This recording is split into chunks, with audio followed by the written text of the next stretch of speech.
comment commencer le resell en 2023. Ouais les gars, j'espère que vous allez bien. Aujourd'hui, on se capte pour une nouvelle vidéo qui m'a été demandée dans un commentaire. Le sujet de la vidéo, ça sera comment commencer le resell. Alors, je préviens un petit disclaimer, c'est que mon avis, mes expériences personnelles. Encore une fois, je suis pas le meilleur reseller, loin de là. Mais si je peux aider avec quelques conseils, je le fais bien évidemment. Bref, on va pas parler plus. Je vais structurer la vidéo en 5 points du coup. Le premier, pourquoi vous commencez le resell? C'est important d'avoir une raison, un objectif, quelque chose. En 2, comment se former? Donc pour se former, à authentifier des produits, à savoir quel produit marche, etc., etc. Ça sera un petit point vite fait, mais je trouvais ça important de le mettre. En 3, ça sera tout ce qui concerne les achats. Où se fournir, comment se fournir, à combien acheter, etc. En 4, ça sera tout ce qui concerne les ventes. Donc à combien vendre, où vendre, on va voir tout ça. Et ensuite, en 5, la mise en avant. Donc comment on se met en avant, la création d'une image, etc., etc. Bref,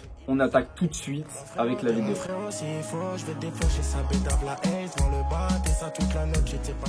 Pourquoi vous commencez le resell? Moi, je trouve ça important d'avoir un objectif, une motivation, quelque chose. Peu importe ce que c'est, que ça soit l'argent, essayer de se fixer un but par mois, par exemple, ou dans l'année.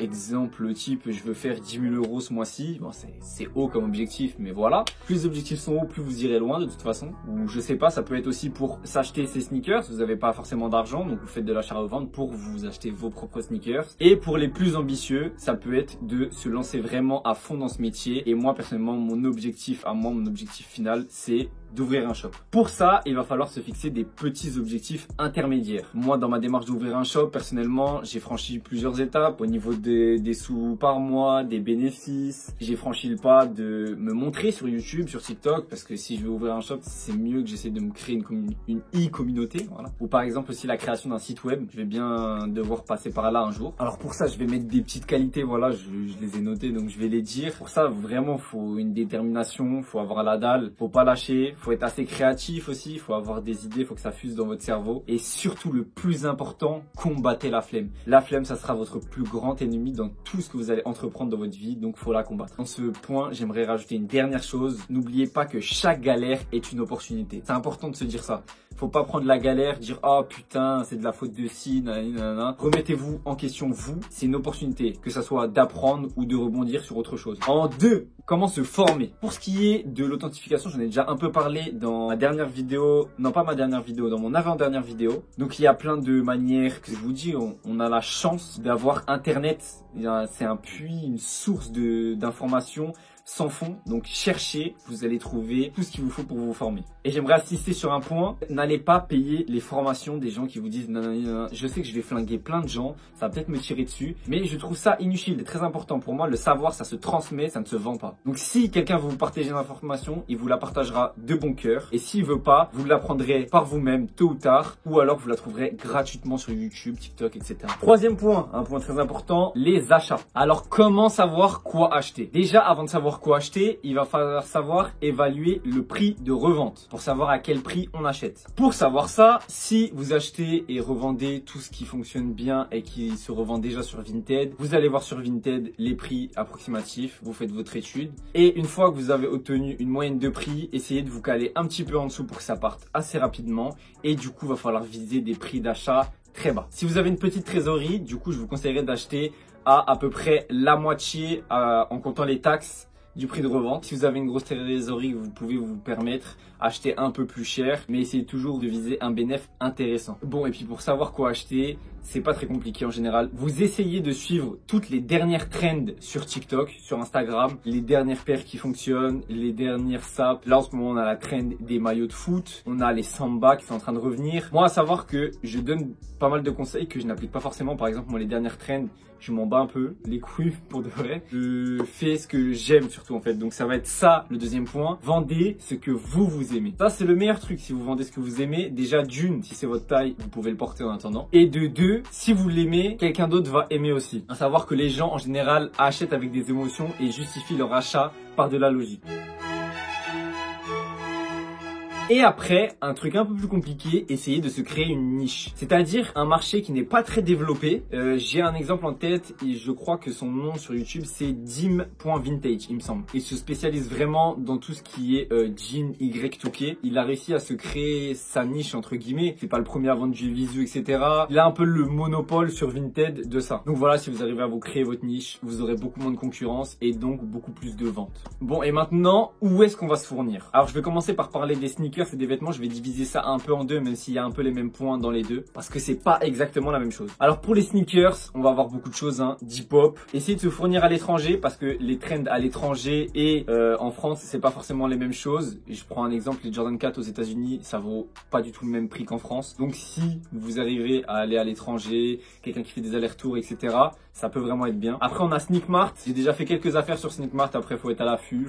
C'est comme tout, hein. Ensuite, on a Instagram. Des comptes comme, par exemple, Drag Sneakers. Je lui ai déjà acheté. Il fait des bons prix pour essayer de faire du bénéfice derrière. Et après, sinon, il y a les comptes Instagram comme moi, à l'ancienne, je fais plus en ce moment, mais j'essaierai de m'y remettre si j'ai le temps à un moment. Le plus connu de ça, c'est La Pancarte. C'est des comptes qui vont partager des annonces bons plans de Vinted en story sur Instagram. Donc ça peut vraiment vous aider à copier des bons trucs. Ensuite, on va avoir tout ce qui est Facebook. Facebook, ça peut vraiment être pas mal parce qu'il y a des anciens de la sneakers qui revendent pas dans un but de resell, mais vraiment plus une passation. Donc ça peut être pas mal. Après, on va avoir Discord avec les coupes groupes, si vous faites du neuf surtout. Et je vais regrouper les deux derniers ensemble dans le sens où même s'ils n'ont pas la même visibilité, entre guillemets, c'est les deux les plus installés.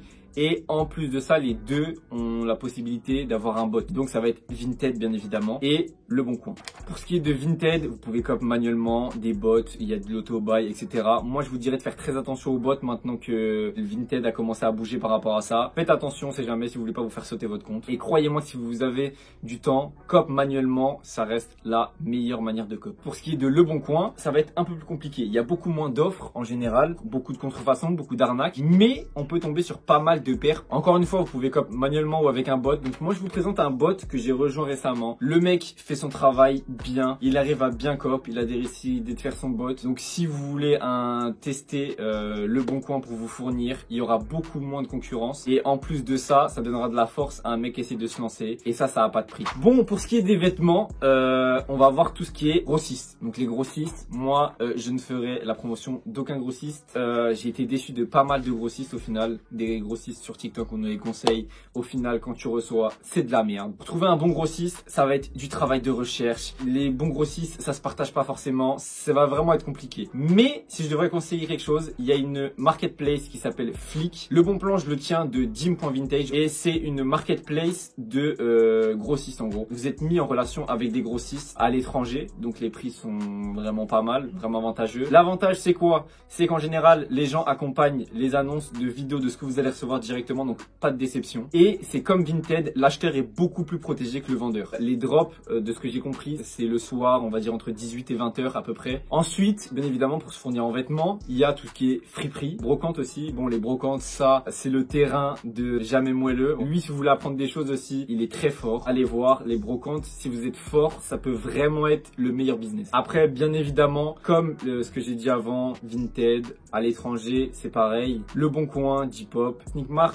pas trop pour les vêtements, vraiment plus pour les sneakers. Et un point tout particulier sur Le Bon Coin, faites très attention aux grossistes. J'ai sorti une vidéo où je déballais un colis d'une valeur de 400 € venant d'un grossiste sur Le Bon Coin et je me suis fait baiser tout simplement. Ça valait clairement pas 400 €. Grand max, ça valait 100, 150 balles. Pas plus. Point numéro 4, tout ce qui concerne la vente. Avant de mettre en vente son produit, quand on reçoit le produit, il va falloir le vérifier. Donc encore une fois, l'authentifier, vous essayez de voir des vidéos, etc. Vous pouvez vous documenter. C'est pas le sujet de la vidéo, mais il y a beaucoup d'informations que ça sortent sur TikTok ou sur YouTube. On vérifie également qu'il n'y a pas de défauts qui n'étaient pas dans l'annonce, exemple trous, taches, etc. Et en dernier, ça c'est un point très important quand vous commandez des vêtements, faites les poches les gars. On sait jamais, sur un malentendu, vous tombez sur un petit billet, ça fait baisser le prix de l'article, voire même vous êtes déjà en bénéfice juste avec ce que vous trouvez dedans. Moi, comme je l'ai dit dans ma dernière vidéo, le seul truc que j'ai réussi à trouver, c'est un briquet. Je fume même pas, ça sert à rien. C'est pas fou, mais peut-être qu'un jour je trouverai quelque chose. On va passer à la mise en vente de l'annonce, donc on va commencer par prendre les photos. Alors pour les photos, très important, un bon éclairage pour qu'on voit au mieux l'article.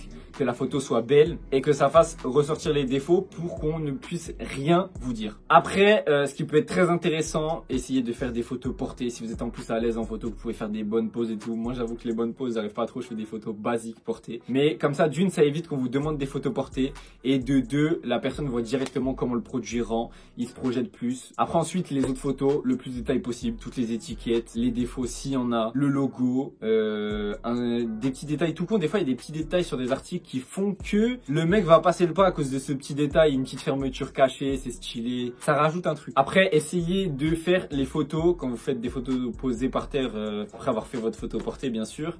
Essayez de faire des photos sur fond neutre ou alors avec un fond qui vous appartient, qui est reconnaissable. On vous identifie à ce fond. Ce qu'il faut essayer de faire aussi avec les photos, essayez vraiment de créer votre identité, que quand on voit votre photo, on se dise ça c'est lui. Ensuite, il va falloir faire une bonne description. Donc moi, c'est clairement pas le point où je suis le plus fort. Moi, j'avoue, je me suis pas pété les couilles. J'ai traîné sur Vinted. Dès que j'ai vu une bonne description, j'ai fait à peu près un copier-coller, j'ai remanié un peu. Mais du coup, ce qu'il faut bien évidemment mettre dans une description, le nom du produit.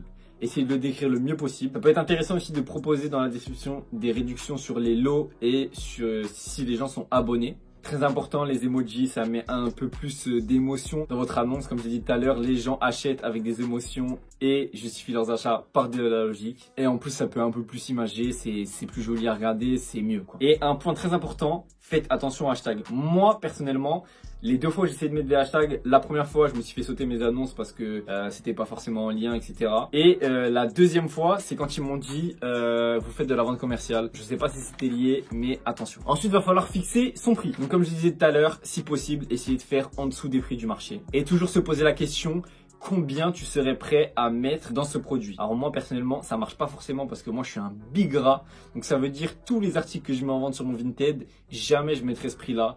Dans le sens où déjà je m'achète pas grand chose. Quand je m'achète quelque chose, c'est vraiment soit parce que j'en ai besoin, soit parce que c'est pas cher. Ça marche pas forcément avec moi, mais si vous aimez bien vous faire plaisir, essayez de voir combien vous seriez prêt à mettre. Et si ce prix correspond à peu près à un prix où vous pouvez faire un bénéfice, et ben mettez celui-ci. Votre annonce est enfin en ligne, mais c'est pas parce qu'elle est en ligne que c'est fini. Là, maintenant, va falloir répondre au message le plus rapidement possible, et d'être le plus efficace, le plus courtois possible, et surtout envoyez vous-même un message aux favoris. Attendez pas que les gens viennent vous voir. Vaut mieux aller les voir directement.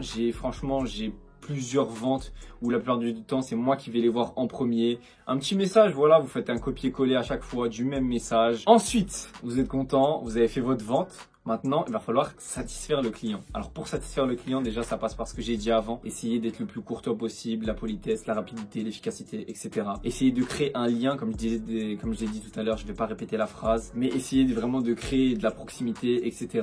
Que les gens aient envie de revenir vers vous. Ensuite, un packaging soigné, bien évidemment. Vous faites avec vos moyens. Je vous dis pas forcément d'acheter des packaging. Il y a UPS qui font des très bons packaging gratuitement. Pour les paires, toujours en double box, protégé. Faut pas que la boîte elle bouge dans tous les sens. On fait le maximum d'efforts possible en dépensant le moins possible parce qu'on est des big rats. Après, si possible, si vous pouvez vous permettre, si vous avez des trucs qui traînent, mettez un petit cadeau, ça fait toujours plaisir. Un porte-clés, des stickers, des petites cartes, des pins, des bonbons. Voilà, si vous pouvez vous le permettre, vous mettez dedans. Moi, je sais que j'en mets jamais. Encore une fois, big rats, flemme de dépenser pour l'instant. Quand je serai au sommet, je mettrai des cadeaux dedans. Et tous les points que je viens d'aborder, ils touchent surtout à tout ce qui est marketplace et surtout en particulier Vinted. Mais il faut vraiment penser à multiplier vos canaux de vente. Essayez de ne pas stagner que sur Vinted. Essayez de vendre à vos potes, à des connaissances, comme je citais tout à l'heure, Depop, Sneakmart. Si vous achetez sur une plateforme, en général, vous pouvez vendre dessus. Il y a encore une fois le bon coin. Si vous pouvez vous le permettre, faire des events, c'est plus abordable pour les vêtements que pour les sneakers.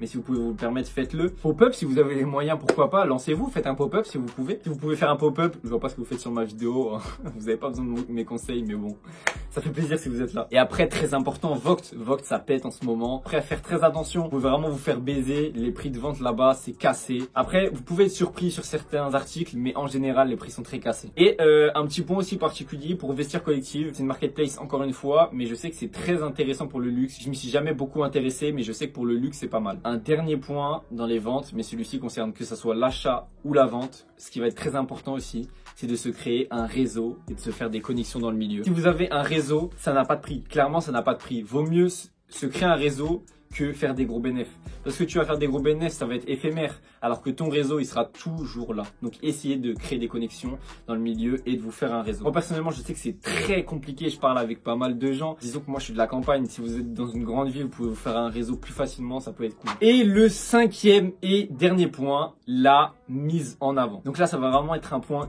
game changer. Si vous vous mettez bien en avant, vous allez pouvoir attirer plus de monde et donc plus de clientèle. Donc pour se mettre en avant, ce qui va être aussi important de faire, c'est d'essayer de se créer une image, une identité, vraiment quelque chose qui nous représente. Moi, je vais prendre mon exemple personnel. Si vous me connaissez pas, voilà, je vais vous dire mon prénom, mon nom, si ça vous intéresse. Je m'appelle Grégoire. Ouais, c'est Greg et c'était moi dans la vidéo, c'est faux. Et du coup, j'avais demandé à mes potes d'essayer de me créer un nom qui me représente. Et à la base, c'est parti d'une vanne d'un de mes potes où, par rapport à mon nom de famille, du coup, Tiger, enfin, ça se dit à la française comme ça.